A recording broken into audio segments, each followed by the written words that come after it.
Hey guys, welcome back. കുറേ നാളുകളായിട്ട് എനിക്ക് കിട്ടുന്ന ഒരു മെസ്സേജാണ് ജോലി കിട്ടിക്കഴിഞ്ഞ ശേഷം ഫീസ് കൊടുക്കുന്ന ഇൻകം ഷെയർ എഗ്രിമെൻറ്റിനെ പറ്റിയിട്ട് വീഡിയോ ചെയ്യുമോ എന്നുള്ളത്. ഇപ്പോൾ അത്തരം ഒരുപാട് സ്ഥാപനങ്ങൾ വരുന്നുണ്ട്. അത്തരം സ്ഥാപനങ്ങളിൽ പോകണോ വേണ്ടയോ എന്നൊക്കെ ഒരു ഒപ്പീനിയൻ പറയാമോ എന്നൊക്കെ ആളുകൾ മെസ്സേജ് ചെയ്യാറുണ്ട്. ആക്ച്വലി ഞാൻ ഒഴിവാക്കി വെച്ചൊരു ടോപ്പിക്കാണ്, പക്ഷേ ഇങ്ങനെ കണ്ടിന്യൂസ് ആയിട്ട് റിക്വസ്റ്റ് വരുന്നതുകൊണ്ട് ഒരു വീഡിയോ ചെയ്യാം എന്ന് തീരുമാനിച്ചു. ഇപ്പോൾ ചില ഇൻസ്റ്റിറ്റ്യൂഷനെ റിവ്യൂ ചെയ്യാമോ എന്നൊക്കെ ചോദിച്ച് എനിക്ക് മെസ്സേജ് വരാറുണ്ട്. പക്ഷെ അത് ചെയ്യാൻ സാധിക്കില്ല, കാരണം ഒരു ഇൻസ്റ്റിറ്റ്യൂഷനെ പ്രൊമോട്ട് ചെയ്തോ താഴ്ത്തി കിട്ടിയോ സംസാരിക്കാൻ കഴിയില്ല. അപ്പോൾ ഈ കൺസെപ്റ്റ് നമുക്ക് ഡീറ്റെയിൽഡ് ആയിട്ട് എക്സ്പ്ലെയിൻ ചെയ്യാം. പോകണോ വേണ്ടയോ എന്നുള്ളതൊക്കെ ഒരാളുടെ പേഴ്സണൽ ചോയ്സ് ആണ്. സോ എന്താണ് ഇൻകം ഷെയർ എഗ്രിമെൻറ്റ്, അതിൻ്റെ പ്രോസ് ആൻഡ് കോൺസ് എന്തൊക്കെയാണ്, ഇതൊക്കെ ഈ വീഡിയോയിൽ നമുക്ക് ഡീറ്റെയിൽഡ് ആയിട്ട് ഡിസ്കസ് ചെയ്യാം. ഇൻകം ഷെയർ എഗ്രിമെൻറ്റ് എന്നുള്ള കൺസെപ്റ്റ് വിദേശ രാജ്യങ്ങളിലൊക്കെ വളരെ പോപ്പുലർ ആയിട്ടുള്ള ഒരു ഐഡിയ ആണ്.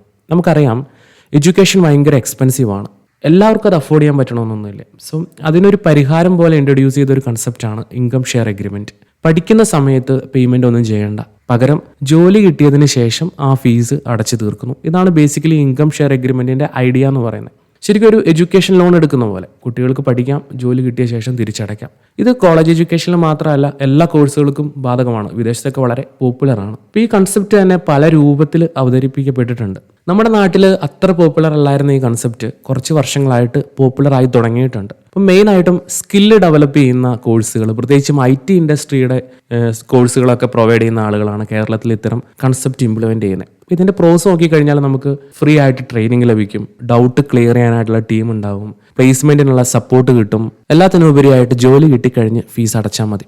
അതുകൊണ്ട് തന്നെ സ്റ്റുഡൻസ് ഡെഫിനറ്റ്ലി ഇതിനോട് അട്രാക്റ്റഡ് ആണ്. കാരണം പൈസ മുടക്കാണ്ട് പഠിക്കാനും ജോലി കിട്ടിയിട്ട് തിരിച്ചു കൊടുത്താൽ മതി എന്നൊക്കെ പറയുകയാണെന്നുണ്ടെങ്കിൽ അത് വളരെ നല്ല കാര്യമാണ്. സോ എനിക്കും ഇതിനെക്കുറിച്ച് 100% അതേ അഭിപ്രായം തന്നെയാണ്. പക്ഷേ നമ്മളൊരു ഇൻകം ഷെയർ എഗ്രിമെൻറ്റ് സ്ഥാപനത്തിൽ പഠിക്കാൻ പോകുന്നതിന് മുൻപ് നിങ്ങൾ ചിന്തിക്കേണ്ടതായിട്ടുള്ള കുറച്ച് കാര്യങ്ങളുണ്ട്. ഒരുപക്ഷെ സ്റ്റുഡൻസ് ഒക്കെ ആദ്യമായിട്ടായിരിക്കും ഇത്തരത്തിലൊരു എഗ്രിമെൻറ്റ് സൈൻ ചെയ്യാൻ പോകുന്നത്. അതിൻ്റെ വ്യത്യസ്ത തലത്തിലുള്ള കാര്യങ്ങളൊക്കെ ഡിസ്കസ് ചെയ്തതിന് ശേഷം മാത്രമേ അതിലേക്ക് പോകാവുള്ളൂ. അപ്പോൾ അതൊക്കെ എന്തൊക്കെയാണെന്ന് നമുക്ക് നോക്കാം. അതിൽ ഫസ്റ്റ് എന്ന് പറയുന്നത് ഈ കോഴ്സ് ശരിക്കും ഫ്രീ തന്നെയാണോ എന്നുള്ളതാണ്. ഇപ്പോൾ ഫ്രീ എന്ന് പറഞ്ഞു കഴിഞ്ഞാൽ അതിന് ഫ്രീ എന്ന് തന്നെയാണ് അർത്ഥം, സീറോ കോസ്റ്റ്. ഇപ്പോൾ നമ്മൾ എപ്പോഴും അഡ്വർടൈസ്മെൻറ്റ്സിൽ കാണുക ഫ്രീ ആയിട്ട് പഠിക്കുക എന്നുള്ളതായിരിക്കും. പക്ഷെ നമ്മൾ അന്വേഷിച്ച് കഴിയുമ്പോൾ അതിൽ മറ്റ് ചാർജുകൾ ഉണ്ടാവും. സോ ആദ്യം അന്വേഷിക്കേണ്ട കാര്യം ഇതാണ്, ഈ കോഴ്സ് ചെയ്യുന്നതിനായിട്ട് നമ്മുടെ കയ്യിൽ നിന്ന് എത്ര രൂപ ചിലവാകും. നമ്മുടെ കയ്യിൽ നിന്ന് ചിലവാകുന്ന തുകയാണ് ഫീസ് എന്ന് വിളിക്കുന്നത്. അതിപ്പോൾ കോളേജിലാണെങ്കിലും സ്കൂളിലാണെങ്കിലും ട്രെയിനിങ് ഇൻസ്റ്റിറ്റ്യൂഷനിലാണെങ്കിലും എവിടെയാണെങ്കിലും, അതിപ്പോൾ എന്തിനു വേണ്ടിയാണെങ്കിലും നമ്മളൊരു ഫീ കൊടുക്കുമ്പോൾ ആ പൈസ അവർ ഇൻഫ്രാസ്ട്രക്ചറിനോ ഫർണിച്ചറിനോ നമുക്ക് കിട്ടുന്ന ഫെസിലിറ്റിക്കോ എന്തിനു വേണ്ടിയും സ്പെൻഡ് ചെയ്തോട്ടെ, പക്ഷെ നമുക്കത് ഫീ ആണ്.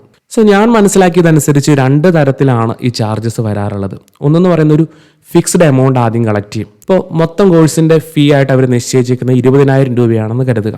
അപ്പോൾ അതിൽ ആദ്യമേ തന്നെ ഒരു 4,000 രൂപ ഒരു ഫിക്സ്ഡ് എമൗണ്ട് ആയിട്ട് വാങ്ങിക്കുന്നു. ബാക്കി പൈസ അല്ലെങ്കിൽ ബാക്കി ഫീ എന്ന് പറയുന്നത് ജോലി കിട്ടിയതിന് ശേഷം മാത്രം കൊടുത്താൽ മതി. ജോലി കിട്ടിയില്ലെങ്കിൽ ആ ഫീ കൊടുക്കണ്ട. ഓക്കെ, അത് ജോലി കിട്ടിക്കഴിഞ്ഞാൽ 2-3 ഇൻസ്റ്റാൾമെൻ്റ് ആയിട്ട് ഒക്കെ ആയിരിക്കും നമ്മളത് കൊടുക്കുക. അപ്പോൾ ഇവിടെ നമ്മൾ എത്ര രൂപയ്ക്ക് കോഴ്സ് പഠിച്ചു എന്ന് ചോദിച്ചാൽ അതിൻ്റെ ആൻസർ എന്താണ്? അത് 4,000 റുപ്പീസാണ്. ഫ്രീ അല്ല. കാരണം നമ്മൾ 4,000 റുപ്പീസ് ആദ്യം കൊടുത്തിട്ടുണ്ട്. അതാണ് അതിൻ്റെ നമ്മൾ കൊടുത്തൊരു ഫീ എന്ന് പറയുന്നത്. അപ്പോൾ നമ്മൾ 4,000 രൂപയ്ക്കാണ് പഠിച്ചത്. 20,000-ൻ്റെ കോഴ്സായിരിക്കാം, പക്ഷെ നമ്മൾ പഠിച്ചത് 4,000 രൂപയ്ക്കാണ്, ഫ്രീ അല്ല. മറ്റൊരു രീതി എന്ന് പറയുന്നത് ഈ ഫെസിലിറ്റിയുടെ ചാർജ് എന്നുള്ള നിലയിൽ ഒരു എമൗണ്ട് കളക്ട് ചെയ്യുക. ഒരു എക്സാമ്പിൾ പറഞ്ഞു കഴിഞ്ഞാൽ 3,000 രൂപ ഓരോ മാസവും നമ്മൾ ചിലപ്പോൾ കൊടുക്കേണ്ടി വരും. അപ്പോൾ നോർമലി ഓഫ്ലൈൻ ആയിട്ട് പഠിക്കുമ്പോൾ അല്ലെങ്കിൽ ഒരു സ്ഥാപനത്തിൽ നമ്മൾ പോയി പഠിക്കുമ്പോഴാണ് ഇത്തരത്തിലെ എമൗണ്ട് സാധാരണ കളക്ട് ചെയ്യാറുള്ളത്. ഇപ്പോൾ ഇൻ്റർനെറ്റ് ചാർജ് പോലെ ഫെസിലിറ്റീസിനുള്ള ചാർജായിട്ടാണ് അത് കളക്ട് ചെയ്യുന്നത്. അപ്പോൾ നമ്മുടെ ഇപ്പോൾ ഒരു 3 മാസത്തെ കോഴ്സാണെന്ന് ഇമാജിൻ ചെയ്യുക. നമ്മൾ ഈ 3 മാസം 3,000 രൂപ വെച്ച് കൊടുത്തു കഴിഞ്ഞാൽ അത് 9,000 രൂപയാണ്. സോ അപ്പോൾ കോഴ്സിന് നമ്മൾ എത്ര രൂപ സ്പെൻഡ് ചെയ്തു എന്ന് ചോദിച്ചു കഴിഞ്ഞാൽ അതിൻ്റെ ആൻസർ 9,000 എന്നാണ്, അല്ലാതെ 0 എന്നല്ല. എന്തിൻ്റെ പേരിലാണെങ്കിലും നമ്മുടെ കയ്യിൽ നിന്ന് പോകുന്ന പൈസ തന്നെയാണ്. അപ്പോൾ ഇത് മനസ്സിലാക്കിയിട്ട് വേണം നമ്മളൊരു സ്ഥാപനത്തിൽ ജോയിൻ ചെയ്യാനായിട്ട്. അല്ലാതെ എൻ്റെ കയ്യിൽ നിന്ന് പൈസ വാങ്ങി എന്നൊക്കെ പറഞ്ഞ് ഈ ഇൻസ്റ്റിറ്റ്യൂഷനെതിരെ കംപ്ലൈൻറ്റ് പറയുന്നതിലോ അതിലൊന്നും യാതൊരു അർത്ഥവുമില്ല. കാരണം ഈ കാര്യങ്ങളൊക്കെ ഏത് സ്ഥാപനങ്ങളിൽ പഠിക്കാൻ പോയാലും അത് അവരുടെ വെബ്സൈറ്റിൽ അവർ ക്ലിയർ ആയിട്ട് കൊടുത്തിട്ടുണ്ടാവും. അടുത്ത ഇമ്പോർട്ടൻ്റ് ആയിട്ടുള്ള ഒരു കാര്യം എന്ന് പറയുന്നത് കോഷൻ ഡെപ്പോസിറ്റ് എന്തെങ്കിലും വാങ്ങിക്കുന്നുണ്ടോ എന്നുള്ളതാണ്. നമ്മൾ കോളേജിൽ പഠിക്കുമ്പോഴൊക്കെ ഒരു കോഷൻ ഡെപ്പോസിറ്റ് എമൗണ്ട് വാങ്ങി വെക്കാറുണ്ട്. അപ്പോൾ നമ്മൾ ലാബിൽ കയറി എന്തെങ്കിലും ഒരു സാധനം അബദ്ധം പറ്റി പൊട്ടിച്ച് കളഞ്ഞു കഴിഞ്ഞാൽ ഈ ഡെപ്പോസിറ്റിൽ നിന്നാണ് ആ പൈസ എടുക്കാറുള്ളത്. അതുപോലെ ഡെപ്പോസിറ്റ് എന്തെങ്കിലും വാങ്ങിക്കുന്നുണ്ടോ, ഉണ്ടെങ്കിൽ എത്ര രൂപയാണ്, അത് തിരിച്ച് കിട്ടുമോ, അത് തിരിച്ച് കിട്ടാനുള്ള കണ്ടീഷൻ എന്തൊക്കെയാണ്, തിരിച്ച് കിട്ടാതിരിക്കാനുള്ള ചാൻസസ് എന്തൊക്കെയാണ്, ഇതൊക്കെ നമ്മൾ അന്വേഷിക്കണം. നമ്മളെപ്പോഴും വേഴ്സ്റ്റ് കേസ് സിനാരിയും കൂടെ ചിന്തിക്കേണ്ടി വരും. ഇപ്പോൾ കോഴ്സ് കംപ്ലീറ്റ് ആകാണ്ട് പോയി കഴിഞ്ഞാൽ ഈ പൈസ തിരിച്ചു തരുമോ? അത് വളരെ ഇമ്പോർട്ടൻറ്റ് കാര്യമാണ്. കാരണം നമ്മൾ പുറമേ നിന്ന് കാണുന്ന പോലെ ആയിരിക്കില്ല ഒന്നും. നമ്മൾ അകത്ത് ചെല്ലുമ്പോൾ നമ്മൾ പുറമേ നിന്ന് കണ്ടതും അകത്തുള്ളതും തമ്മിൽ വ്യത്യാസം ഉണ്ടാവും. ഇപ്പോൾ ചിലപ്പോൾ നമുക്ക് കാര്യങ്ങൾ വളരെ ഡിഫിക്കൽട്ടായിരിക്കാം, ചിലപ്പോൾ നമ്മൾ പ്രതീക്ഷിച്ചതിനേക്കാൾ ഈസി ആയിരിക്കാം, ചിലപ്പോൾ നമുക്ക് പ്രോപ്പറായിട്ട് കംപ്ലീറ്റ് ചെയ്യാൻ പറ്റിയേക്കാം, ചിലപ്പോൾ പറ്റാതെ വന്നേക്കാം. ഇതൊക്കെ നമ്മളെങ്ങനെ ഹാർഡ് വർക്ക് ചെയ്യുന്നു, അല്ലെങ്കിൽ നമുക്ക് എന്തൊരു സപ്പോർട്ട് കിട്ടുന്നു, ഇതിനൊക്കെ അനുസരിച്ചിരിക്കുന്ന കാര്യങ്ങളാണ്. സോ അങ്ങനെ നമുക്കിത് കംപ്ലീറ്റ് ചെയ്യാൻ പറ്റാതെ പോയി കഴിഞ്ഞാൽ ഈ ഡെപ്പോസിറ്റ് എമൗണ്ട് തിരിച്ചു തരുമോ എന്നുള്ളതും നമ്മൾ അന്വേഷിക്കേണ്ടതാണ്. അപ്പം അത്തരത്തിലുള്ള കാര്യങ്ങളൊക്കെ നമ്മൾ ആദ്യം അന്വേഷിക്കണം. അത് നമ്മുടെ ഉത്തരവാദിത്തമാണ്. അതിനുശേഷം എൻ്റെ കോഷൻ ഡെപ്പോസിറ്റ് തിരിച്ചു കിട്ടില്ല എന്ന് പറയുന്നതിൽ അർത്ഥമില്ല. ഇതെല്ലാം അവർ ക്ലിയർ ആയിട്ട് പറഞ്ഞിട്ടുണ്ടാകും. അടുത്തത് ഈ കോഴ്സ് എങ്ങനെയാണ് പ്രൊവൈഡ് ചെയ്യുന്നത്, അല്ലെങ്കിൽ എങ്ങനെയാണ് ഡെലിവറി ചെയ്യുന്നത് എന്നുള്ളതാണ്. ചിലർ അവർ തന്നെ പ്രിപ്പയർ ചെയ്തിട്ടുള്ള പ്രീ റെക്കോർഡഡ് വീഡിയോസ് പ്രൊവൈഡ് ചെയ്യുന്നുണ്ടാവും. അതിപ്പോൾ പല ലാംഗ്വേജിലും, മലയാളത്തിലോ ഇംഗ്ലീഷിലോ ഒക്കെ ആയിരിക്കാം. അപ്പോൾ അത് കണ്ട് പഠിക്കാനായിട്ട് സാധിക്കും. അവർ തന്നെ പ്രിപ്പയർ ചെയ്തിട്ടുള്ള വീഡിയോസ് അല്ലെങ്കിൽ മറ്റേതെങ്കിലും വീഡിയോസ് അവർ പ്രൊവൈഡ് ചെയ്യും. മറ്റു ചിലരിപ്പോൾ ഓഫ്ലൈൻ ആയിട്ടായിരിക്കും ചിലപ്പോൾ പഠിപ്പിക്കുന്നത്, അല്ലെങ്കിൽ ഒരു ഇൻസ്ട്രക്ടർ നേരിട്ട് വരുന്നു. ഇപ്പം എനിക്കൊരു ഇൻസ്റ്റിറ്റ്യൂഷൻ ഉണ്ടെങ്കിൽ ഞാൻ നേരിട്ട് വരുന്നു, നേരിട്ട് പഠിപ്പിക്കുന്നു, നേരിട്ട് ഡൗട്ട് ക്ലിയർ ചെയ്യുന്നു. സോ ഏത് രീതിയിലാണ് നമ്മളെ പഠിപ്പിക്കുന്നത് എന്നുള്ളത് വളരെ ഇമ്പോർട്ടൻ്റ് ആണ്. എങ്ങനെയാണ് ഈ കോഴ്സ് നമുക്ക് ഡെലിവർ ചെയ്യുന്നത്, എങ്ങനെയാണ് നമ്മളെ ട്രെയിൻ ചെയ്യിക്കുന്നത്. കാരണം നമ്മൾ ഈ ട്രെയിനിങ് കഴിഞ്ഞിട്ട് ജോലി കിട്ടി അതിൻ്റെ ഇൻകം ഇവരുമായിട്ട് ഷെയർ ചെയ്യാനുള്ളതാണ്. നമുക്ക് പ്രോപ്പർ ട്രെയിനിങ് തന്നില്ലെങ്കിൽ പിന്നെ നമ്മുടെ സാലറി ഷെയർ കൈപ്പറ്റാനുള്ള അർഹത അവർക്കില്ല. അതുകൊണ്ട് എങ്ങനെയാണ് ട്രെയിനിങ് കിട്ടുന്നത്, എന്ത് നന്നായിട്ടാണ് ട്രെയിനിങ് തരുന്നത് എന്നുള്ളത് തീർച്ചയായിട്ടും നിങ്ങൾ അന്വേഷിക്കേണ്ടതായിട്ടുണ്ട്. അല്ലെങ്കിൽ നമുക്ക് തനിയെ വീട്ടിലിരുന്ന് പഠിച്ചാൽ മതിയല്ലോ, വേറെ ആരുടെ സപ്പോർട്ട് ആവശ്യമില്ലല്ലോ. സോ എങ്ങനെ ട്രെയിനിങ് തരുന്നു എന്നുള്ളത് പ്രത്യേകം അന്വേഷിക്കേണ്ടതാണ്. അടുത്തത്, നമുക്ക് ട്രെയിനിങ് കിട്ടുന്നത് കൂടാതെ തന്നെ നമുക്ക് ഉണ്ടാവുന്ന ഡൗട്ട്സ് എങ്ങനെ ക്ലിയർ ചെയ്യുന്നു, നമുക്ക് എന്തെങ്കിലും ഇഷ്യൂ വന്നു കഴിഞ്ഞാൽ അത് ഫിക്സ് ചെയ്യാനായിട്ട് എങ്ങനെ ഹെൽപ്പ് ചെയ്യും. ചില സമയങ്ങളിൽ ഒരു പക്ഷേ എന്തെങ്കിലും ഒരു ഇഷ്യൂവിൽ നമ്മൾ സ്റ്റക്കായി പോയേക്കാം. അപ്പോൾ ആരാണ് നമ്മളെ ഹെൽപ്പ് ചെയ്യുക, അതിന് ആളുകളുണ്ടോ, അതോ നമ്മൾ തന്നെ അത് കണ്ടുപിടിച്ച് ഫിക്സ് ചെയ്യേണ്ടതായിട്ടുണ്ടോ, ഇതൊക്കെ നമ്മൾ അന്വേഷിക്കേണ്ടതായിട്ടുണ്ട്. അതുപോലെ തന്നെ വളരെ വലിയൊരു തെറ്റിദ്ധാരണയും കൂടെ ക്ലിയർ ചെയ്യേണ്ടതായിട്ടുണ്ട്. നിങ്ങളൊരു സ്ഥാപനത്തിൽ ഇങ്ങനെ പോയി പഠിച്ചു എന്ന് കരുതിയിട്ട് നിങ്ങൾക്ക് വെറുതെ ആരും ജോലിയൊന്നും തരാൻ പോകുന്നില്ല. നിങ്ങൾ എവിടെ പഠിക്കാൻ പോയാലും നിങ്ങൾ അവിടെ ഡെഡിക്കേറ്റഡ് ആയിട്ട് വർക്ക് ചെയ്തെങ്കിൽ മാത്രമേ നിങ്ങൾക്ക് ഇൻ്റർവ്യൂവിൽ നന്നായിട്ട് പെർഫോം ചെയ്യാനും ഒരു ജോലി കിട്ടാനൊക്കെ പറ്റുള്ളൂ. അതുകൊണ്ട് തന്നെ നിങ്ങൾ ഹാർഡ് വർക്ക് ചെയ്യാൻ റെഡി അല്ല എന്നുണ്ടെങ്കിൽ വെറുതെ ഇത്തരം സ്ഥാപനങ്ങളിലേക്ക് പോയിട്ട് നിങ്ങളുടെ എഫേർട്ടും പൈസയൊന്നും കളയണ്ട. നിങ്ങൾക്ക് ഹാർഡ് വർക്ക് ചെയ്യാനുള്ള മനസ്സുണ്ടെങ്കിൽ മാത്രം ഇതിൽ നിന്നല്ല ഏതൊരു എഡ്യൂക്കേഷണൽ ഇൻസ്റ്റിറ്റ്യൂഷനിലും പോയാൽ മതി. മറ്റൊരു പ്രധാനപ്പെട്ട കാര്യം എന്ന് പറയുന്നത്, ഇടയ്ക്ക് നമുക്ക് ഈ കോഴ്സ് കംപ്ലീറ്റ് ചെയ്യാൻ പറ്റാതെ ഇടയ്ക്ക് ടെർമിനേറ്റ് ചെയ്യപ്പെടുന്ന ഒരു സാധ്യതയുണ്ടോ എന്നുള്ളത് അന്വേഷിക്കണം. ഇത് ഒത്തിരി പേര് കൺസേൺ ആയിട്ട് ഇങ്ങനെ മെസ്സേജ് അയച്ചിട്ടുള്ള ഒരു കാര്യമാണ്. അപ്പോൾ എൻ്റെ ഒരു പേഴ്സണൽ ഒപ്പീനിയനിൽ പലതരത്തിലുള്ള ആളുകളാണ് പഠിക്കാനായിട്ട് വരുന്നത്. ചിലർക്ക് പെട്ടെന്ന് ഗ്രാസ്പ് ചെയ്യാൻ പറ്റും, ചിലർക്ക് കാര്യങ്ങൾ മനസ്സിലാക്കാനായിട്ട് കുറച്ചുകൂടെ ടൈം ആവശ്യമാണ്. അപ്പോൾ ഇവരെല്ലാവരെയും ഒരേപോലെ അസസ് ചെയ്യാൻ നോക്കിക്കഴിഞ്ഞാൽ അത് ശരിയാകില്ല. എൻ്റെ ഒരു ഒപ്പീനിയനിൽ ഒരു നല്ല അധ്യാപകൻ, ഒരു നല്ല അധ്യാപിക എന്ന് പറയുന്നത് മുന്നിൽ നിൽക്കുന്ന അല്ലെങ്കിൽ മുമ്പിട്ട് നിൽക്കുന്ന കുട്ടികളെ മാത്രം നോക്കിയാൽ പോരാ. കുറച്ച് പിറകിൽ നിൽക്കുന്ന, പിന്നോക്കം നിൽക്കുന്ന കുട്ടികളെ അവരെ സപ്പോർട്ട് ചെയ്ത് അവരെ കൂടെ മുന്നിലേക്ക് കൊണ്ടുവരാനായിട്ട് ട്രൈ ചെയ്യണം. സോ പെർഫോമൻസ് നോക്കിയിട്ട് പോരാ എന്ന് കണ്ടിട്ട് ഈ കോഴ്സ് പൂർത്തിയാക്കാൻ സമ്മതിക്കാണ്ട് ടെർമിനേറ്റ് ചെയ്യുന്ന ഒരു സ്ട്രാറ്റജി ഉണ്ടോ എന്നുള്ളത് അന്വേഷിക്കേണ്ടതാണ്. ഇനി അങ്ങനെ ടെർമിനേറ്റ് ചെയ്തു കഴിഞ്ഞാൽ ഡെപ്പോസിറ്റ് തിരികെ കൊടുക്കുമോ എന്നുള്ളതും നിങ്ങൾ അന്വേഷിക്കേണ്ടതാണ്. നോർമലി ശ്രമിക്കാത്തത് കൊണ്ടാണ് ചിലർക്ക് പെർഫോം ചെയ്യാൻ പറ്റാത്തത് എന്നൊരു തെറ്റിദ്ധാരണയുണ്ട്. അത് ശരിയല്ല. കാരണം ഓരോരുത്തർക്കും ഓരോ ബേസ് ഉണ്ട്, ഓരോ ഫൗണ്ടേഷൻ ഉണ്ട്. ഓരോരുത്തർക്ക് കിട്ടിയിട്ടുള്ള വിദ്യാഭ്യാസമായിരിക്കാം, അവരുടെ ജീവിത സാഹചര്യമായിരിക്കാം. ഇതുകൊണ്ട് ഓരോരുത്തർക്കും ഉണ്ടായിട്ടുള്ള ഒരു ഫൗണ്ടേഷൻ, ഓരോ ബേസ് ഉണ്ട്. ഈ ബേസ് അനുസരിച്ചാണ് അവർക്ക് കാര്യങ്ങൾ മുന്നോട്ട് ഇനി പഠിക്കാൻ പറ്റുന്നത്. ഞാൻ നേരത്തെ കോളേജ് എഡ്യൂക്കേഷനുമായിട്ട് ബന്ധപ്പെട്ട ഒരു വീഡിയോ ചെയ്തപ്പോൾ ഞാൻ പറഞ്ഞിരുന്നു, നമ്മൾ കുറേ കാര്യങ്ങൾ പഠിക്കുന്നുണ്ട്. ഇതൊക്കെ നമുക്ക് സ്ട്രെയിറ്റ് ആയിട്ട് അപ്ലൈ ചെയ്യാൻ വേണ്ടിയിട്ടല്ല നമ്മൾ പഠിക്കുന്നത്. നമ്മൾ സൈൻ തീറ്റ കോസ് തീറ്റ ഒക്കെ പഠിച്ചത് ലൈഫിൽ എവിടെയെങ്കിലും പോയി അപ്ലൈ ചെയ്യാനാണോ?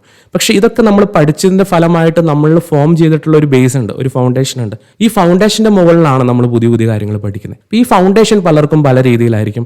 അതുകൊണ്ട് തന്നെ ചിലർക്ക് എത്ര ഹാർഡ് വർക്ക് ചെയ്താലും ഒരു ലെവലിൽ എത്താനായിട്ട് കുറച്ചുകൂടെ ടൈം ആവശ്യമായിരിക്കും. അങ്ങനെയുള്ളവരും കൂടെ പ്രൊമോട്ട് ചെയ്യാനായിട്ട് ശ്രദ്ധിക്കണം. നന്നായിട്ട് പെർഫോം ചെയ്യുന്നവരെ സപ്പോർട്ട് ചെയ്യാനാണ് ആൾക്കാർക്ക് ഇഷ്ടം. കാരണം അവർ തന്നെ കഷ്ടപ്പെട്ടോളും, അവർ മുന്നിലേക്ക് വന്നോളും, അവരുടെ ഹാർഡ് വർക്കിൽ അവർക്ക് ജോലി കിട്ടിക്കോളും, അവരുടെ ഇൻകത്തിന് ഷെയർ കിട്ടുകയും ചെയ്യും. പക്ഷെ അത്ര നന്നായിട്ട് പെർഫോം ചെയ്യാത്തവരാണെങ്കിൽ അവരൊരു ബാധ്യതയാണ്. അവരെ മിക്കവാറും പേരും റിജക്റ്റ് ചെയ്യാനാണ് ശ്രമിക്കാറുള്ളത്. ആ ഒരു സ്ട്രാറ്റജിയാണ് മിക്കവാറും പേരും സ്വീകരിക്കാറുള്ളത്. പക്ഷെ അവർക്ക് കൂടുതൽ കെയർ കൊടുത്ത് അവർക്ക് കുറച്ചുകൂടെ ടൈം കൊടുത്തു കഴിഞ്ഞാൽ അവർക്ക് മുന്നിലേക്ക് വരാൻ പറ്റും. അൺഫോർച്ചുനേറ്റ്ലി അതിന് മിക്കവാറും പേര് ശ്രമിക്കാറില്ല. അടുത്ത കാര്യം എന്ന് പറയുന്നത്, ഈ ഇൻസ്റ്റിറ്റ്യൂഷൻസിൽ പഠിച്ചിറങ്ങിയ ആളുകളായിട്ട് കമ്മ്യൂണിക്കേറ്റ് ചെയ്യാനുള്ള അവസരം ഉണ്ടോ എന്ന് നോക്കുക. അങ്ങനെ അവസരം ഉണ്ടെന്നുണ്ടെങ്കിൽ അവരുമായിട്ട് കമ്മ്യൂണിക്കേറ്റ് ചെയ്യുക. അവിടെ ഈ പാസ്സായവരുമായിട്ട് മാത്രമല്ല സംസാരിക്കേണ്ടത്, ഫെയിലായി പോയവരുടെ ഒപ്പീനിയനും കൂടെ നമുക്ക് അറിയാൻ പറ്റുമെന്ന് നോക്കണം. കാരണം സക്സസ് ആയവരെ മാത്രമേ സ്ഥാപനങ്ങൾ അഡ്വർടൈസ് ചെയ്യുകയും പ്രൊമോട്ട് ചെയ്യുകയും ചെയ്യുള്ളൂ. ഫെയിലായവർക്ക് ഒരു കഥ പറയാനുണ്ടാവും, അതും കൂടെ നമുക്ക് കേൾക്കണം അല്ലേ? അത് കേട്ടാലാണ് ഈ ചിത്രം പൂർണ്ണമാവുള്ളൂ.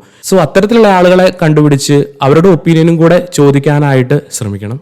അടുത്ത കാര്യം എന്ന് പറയുന്നത് പ്ലേസ്മെന്റിന്റെ സപ്പോർട്ട് എങ്ങനെയാണെന്നുള്ളതാണ്. ഇത് ഭയങ്കര ഇമ്പോർട്ടന്റ് ആയിട്ടുള്ള ഒരു കാര്യമാണ്. കാരണം അൾട്ടിമേറ്റ്ലി നമ്മൾ ഇത്തരം ഏത് സ്ഥാപനത്തിൽ പോകുന്നതും ജോലിക്ക് വേണ്ടിയിട്ടാണ്. അപ്പോൾ പ്ലേസ്മെന്റിന്റെ സപ്പോർട്ട് എങ്ങനെയാണ്, ഏതൊക്കെ തരത്തിൽ അവർ നമ്മളെ ഹെൽപ്പ് ചെയ്യും, അതായത് ഇന്റർവ്യൂവിന് പ്രിപ്പയർ ചെയ്യാൻ, റെസ്യൂം പ്രിപ്പയർ ചെയ്യാനായിട്ട്, മോക്ക് ഇന്റർവ്യൂസ് നടത്താനൊക്കെ ആയിട്ട് എങ്ങനെയൊക്കെ നമ്മളെ സപ്പോർട്ട് ചെയ്യും എന്നുള്ളത് നമ്മൾ അന്വേഷിച്ചറിയേണ്ടതായിട്ടുണ്ട്. അതുപോലെ ഇമ്പോർട്ടന്റ് ആയിട്ടുള്ള കാര്യം ഏതൊക്കെ കമ്പനീസിലാണ് അവർ ഇന്റർവ്യൂ അറേഞ്ച് ചെയ്ത് തരുന്നത് എന്നുള്ളതാണ്. ഇതിൽ MNC കമ്പനികൾ പെടുവോ, ഏതൊക്കെ കമ്പനീസ് സ്റ്റാർട്ടപ്പ് ആണ്, അങ്ങനെയുള്ള കാര്യങ്ങളൊക്കെ നമ്മൾ അറിയണം. കാരണം ഈ കമ്പനികളെ കുറിച്ച് മനസ്സിലാക്കി ഇപ്പോൾ അവിടുത്തെ ജോബ് സേഫ്റ്റിയെ കുറിച്ചൊക്കെ അറിഞ്ഞിട്ടാണ് നമ്മൾ അവിടെ ജോയിൻ ചെയ്യേണ്ടത്. നന്നായിട്ട് കാര്യങ്ങളൊക്കെ പഠിക്കാൻ പറ്റിയ ഒരു നല്ല കമ്പനിയിൽ മാന്യമായിട്ടുള്ള ഒരു സാലറിയിൽ സ്റ്റാർട്ട് ചെയ്യുക എന്നുള്ളതാണ് ഏറ്റവും നല്ല കാര്യം എന്ന് പറയുന്നത്. നമ്മളൊരു കമ്പനി സെലക്ട് ചെയ്യുമ്പോൾ സാലറി മാത്രം ഒരു പ്രിഫറൻസ് ആയിട്ട് വെക്കരുത്. ഒരുപക്ഷെ ഹൈ സാലറി കൊടുത്തിട്ട് നമുക്ക് പേഴ്സണൽ ലൈഫിൽ ഒട്ടും ടൈം സ്പെൻഡ് ചെയ്യാൻ പറ്റാത്ത രീതിയിൽ അത്രയും നമ്മളെ കൊണ്ട് പണിയെടുപ്പിക്കുന്ന കമ്പനികളുണ്ട്. അപ്പോൾ സാലറി മാത്രമല്ല മുന്നിൽ കാണേണ്ടത്, നമ്മുടെ ജോബ് സേഫ്റ്റിനെ കുറിച്ച് നമ്മൾ കൺസേൺഡ് ആയിരിക്കണം.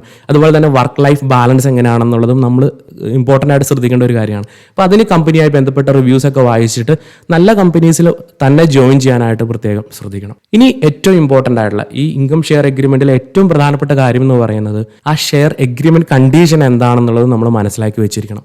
ഏറ്റവും ഇമ്പോർട്ടൻ്റ് ആയിട്ടുള്ള കാര്യമാണ്. കാരണം മിക്കവാറും പേരും ആദ്യമായിട്ടായിരിക്കും ഇത്തരത്തിലുള്ള ഒരു എഗ്രിമെന്റ് ഒക്കെ സൈൻ ചെയ്യാൻ പോകുന്നത്. നമ്മളൊരു എഗ്രിമെന്റ് സൈൻ ചെയ്ത് കഴിഞ്ഞാൽ അത് നിയമപരമായിട്ട് പിന്നെ അതുമായിട്ട് ബന്ധപ്പെട്ട എല്ലാ കാര്യത്തിനും നമ്മൾ റെസ്പോൺസിബിൾ ആണ്, നമ്മൾ ഉത്തരവാദിയാണ്. നമ്മൾ അതിൽ എഴുതിയിരിക്കുന്ന ക്ലോസസ് എന്തൊക്കെയാണോ ആ ക്ലോസ് എല്ലാം അക്സെപ്റ്റ് ചെയ്തു എന്ന് പറഞ്ഞാണ് സൈൻ ചെയ്യുന്നത്. അപ്പോൾ ഈ കണ്ടീഷൻ എന്താണെന്ന് നമ്മൾ ആദ്യമേ അന്വേഷിക്കണം. നമ്മൾ ജോലി കിട്ടിയതിന് ശേഷം എത്ര നാൾ ഇൻകം ഷെയർ ചെയ്യണം, എത്ര ശതമാനം ഇൻകമാണ് ഷെയർ ചെയ്യേണ്ടത്, അല്ലെങ്കിൽ എത്ര രൂപയാകുന്നത് വരെയാണ് ഷെയർ ചെയ്യേണ്ടത്, ഇതൊക്കെ നമ്മൾ കൃത്യമായിട്ട് അന്വേഷിക്കണം. അതുപോലെ തന്നെ നമ്മൾ ജോലിക്ക് കയറി ആ സ്ഥാപനത്തിലെ ജോലി ഏതെങ്കിലും കാരണവശാലും നഷ്ടപ്പെട്ടു പോയി കഴിഞ്ഞാൽ അപ്പോഴും നമ്മൾ ഈ ഇൻകം ഷെയർ കണ്ടിന്യൂ ചെയ്യണം. നമ്മൾ എപ്പോഴും ഈ വേഴ്സ്റ്റ് കേസ് സിനാരിയോ ഒക്കെ ചിന്തിച്ചിട്ട് ആ ഡൗട്ടുകളെല്ലാം ചോദിച്ചതിന് ശേഷം മാത്രമേ ഒരു സ്ഥാപനത്തിൽ പഠിക്കാനായിട്ട് ജോയിൻ ചെയ്യാൻ പാടുള്ളൂ.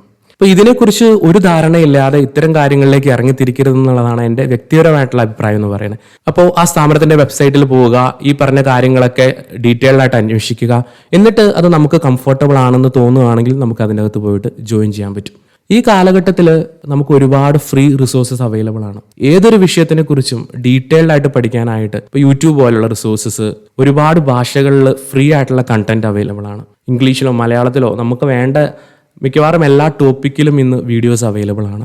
അതുപോലെ സംശയങ്ങൾക്ക് മറുപടി കിട്ടാനായിട്ട് അത് പോസ്റ്റ് ചെയ്യാനൊക്കെ ഒരുപാട് ഡിസ്കഷൻ ഫോംസും അവൈലബിൾ ആണ്. സോ നിങ്ങൾക്ക് കോൺഫിഡൻസ് ഉണ്ടെങ്കിൽ, ഹാർഡ് വർക്ക് ചെയ്യാനുള്ള മനസ്സുണ്ടെങ്കിൽ തീർച്ചയായിട്ടും ആരുടെയും സഹായം കൂടാതെ ഒരു ജോലിയിലേക്ക് എത്തിച്ചേരാനുള്ള ഓപ്പർച്യൂണിറ്റീസ് ഇന്ന് അവൈലബിൾ ആണ്. അതുപോലെ തന്നെ നിങ്ങളൊരു സ്ഥാപനത്തിൽ പോയി പഠിക്കുകയാണെങ്കിൽ ഡെഫിനറ്റ്ലി അതിൻ്റെ അഡ്വാൻറ്റേജ് ഉണ്ടാകും. പക്ഷേ ഞാൻ മനസ്സിലാക്കിയെടുത്തോളം നിങ്ങൾ എവിടെ പഠിക്കാൻ പോയാലും നിങ്ങൾ ഹാർഡ് വർക്ക് ചെയ്തില്ലെങ്കിൽ നിങ്ങൾക്ക് മുന്നോട്ട് പോകാൻ പറ്റില്ല. അത് എത്ര നല്ല ഇൻസ്റ്റിറ്റ്യൂഷൻ ആണെങ്കിലും. സോ ഇൻസ്റ്റിറ്റ്യൂഷനിലല്ല, നിങ്ങളുടെ ഹാർഡ് വർക്കിലാണ് കാര്യം ഇരിക്കുന്നത്. നിങ്ങൾക്ക് ഇതിനെക്കുറിച്ച് ഏകദേശം ഒരു ഐഡിയ കിട്ടി എന്ന് വിശ്വസിക്കുന്നു. നിങ്ങൾക്ക് തീർച്ചയായിട്ടും നിങ്ങളുടെ ഫ്യൂച്ചറിനെ കുറിച്ചൊരു വ്യക്തമായിട്ടുള്ള കാഴ്ചപ്പാടുണ്ടായിരിക്കണം. നിങ്ങൾ വസ്തുതകൾ മനസ്സിലാക്കിയിട്ട് യുക്തിപരമായിട്ടുള്ള ഒരു ഡിസിഷൻ എടുക്കണം. അല്ലാതെ ആരെങ്കിലും പറയുന്നത് കേട്ടിട്ട് ഒരു തീരുമാനത്തിൽ എത്തിച്ചേരരുത്. നിങ്ങൾ ഈ കാര്യങ്ങളൊക്കെ മനസ്സിലാക്കി നിങ്ങൾ യുക്തിപരമായിട്ട് ചിന്തിച്ച് ഒരു ഡിസിഷനിൽ എത്തിച്ചേരണം. സോ ഈ വീഡിയോ നിങ്ങൾക്ക് ഉപയോഗപ്പെട്ടു എന്ന് ഞാൻ വിശ്വസിക്കുകയാണ്. ഈ വീഡിയോ ഇഷ്ടപ്പെട്ടെങ്കിൽ ലൈക്ക് ചെയ്യുക, സുഹൃത്തുക്കളോടൊത്ത് ഷെയർ ചെയ്യുക, ചാനൽ സബ്സ്ക്രൈബ് ചെയ്യാത്ത സുഹൃത്തുക്കൾ സബ്സ്ക്രൈബ് ചെയ്യുക. മറ്റൊരു വീഡിയോയിൽ മറ്റൊരു ടോപ്പിക്കുമായിട്ട് നമുക്ക് വീണ്ടും കണ്ടുമുട്ടാം. This is Tintu signing off.